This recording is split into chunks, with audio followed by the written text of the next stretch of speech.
महाराष्ट्र में सियासी उथल पुथल का दौर थम चुका है।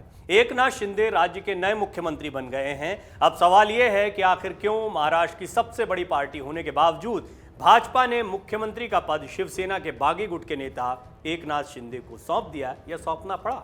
आखिर क्यों देवेंद्र फडणवीस ने खुद ये पद अपने पास नहीं रखा और 2019 की वो क्या गलती थी जिससे सीख लेते हुए भाजपा ने शिंदे गुट को सरकार चलाने के लिए समर्थन देने का फैसला किया, ये इस रिपोर्ट में हम आपको बताने जा रहे हैं। महाराष्ट्र में राजनीतिक सरगर्मियां शुरू होने के साथ ही ये तय हो गया था कि शिवसेना से जो भी विधायक बगावत कर रहे हैं उन्होंने एकनाथ शिंदे को अपना नेता मान लिया है।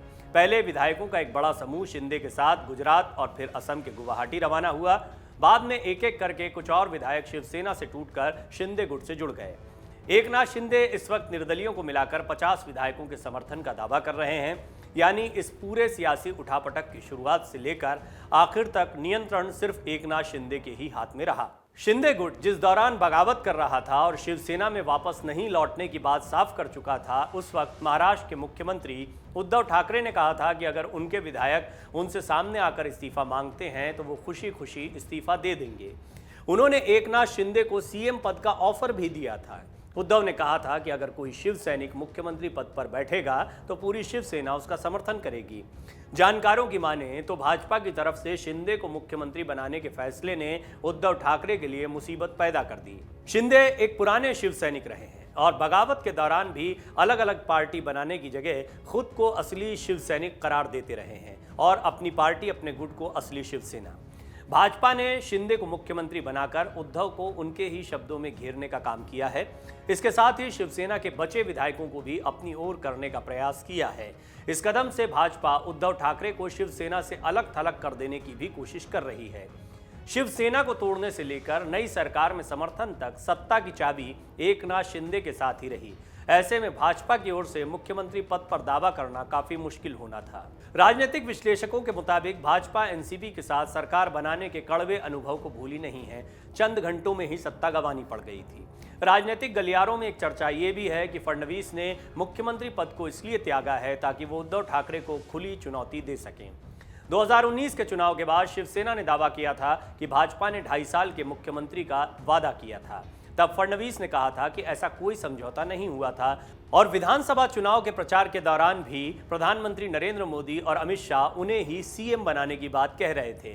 हालांकि शिवसेना ने पलटवार करते हुए कहा था कि सीएम पद के मोह की वजह से फडणवीस अपने वादे से मुकर रहे हैं। ऐसे में इस बार फडणवीस के सीएम पद न लेने के फैसले को शिवसेना को सीधे संदेश के तौर पर देखा जा रहा है। 2019 में भाजपा और शिवसेना ने गठबंधन में चुनाव लड़ा। हालांकि मुख्यमंत्री पद को लेकर दोनों पार्टियों के बीच ठन गई और दोनों ने अलग होने का फैसला कर लिया। उस दौरान भाजपा ने एनसीपी के बागी नेता अजीत पवार और उनके साथी विधायकों के समर्थन से सरकार बनाने की कोशिश भी की। जहां फडणवीस ने खुद सीएम पद लिया तो वहीं अजीत पवार को डिप्टी सीएम का पद सौंपा। हालांकि उनकी ये गलती तब भारी साबित हुई। दरअसल एनसीपी से बगावत करने के बावजूद आखिरकार शरद पवार ने भतीजे अजीत को मनाने में कामयाबी पाई। भाजपा को सत्ता से दूर रखने और उसके विरोधी दलों का गठबंधन बनाने के लिए शरद पवार किंग मेकर की भूमिका में सामने आए। समझौते के तहत राज्य में दूसरी सबसे बड़ी पार्टी शिवसेना को मुख्यमंत्री पद मिला, जबकि महाविकास आघाड़ी गठबंधन कायम रखने के लिए बागी अजीत पवार को सरकार में डिप्टी सीएम पद दिए जाने की बात हुई। यानी अजीत पवार को बिना किसी नुकसान के ही एनसीपी में वापस ले लिया गया। इसका असर यह था कि भाजपा को सरकार के दूसरे सबसे बड़े पद के बलिदान का भी कोई फायदा नहीं हुआ।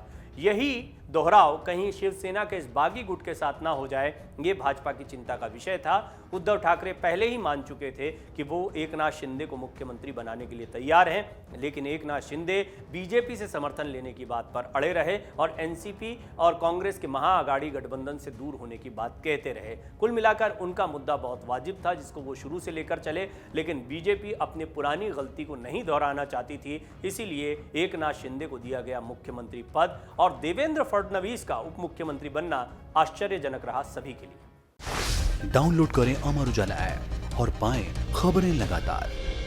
अगर आप ये वीडियो YouTube पर देख रहे हैं तो हमारे चैनल को सब्सक्राइब करें और बेल आइकन को दबाना ना भूलें। अगर आप Facebook पर ये वीडियो देख रहे हैं तो हमारे पेज को लाइक करें।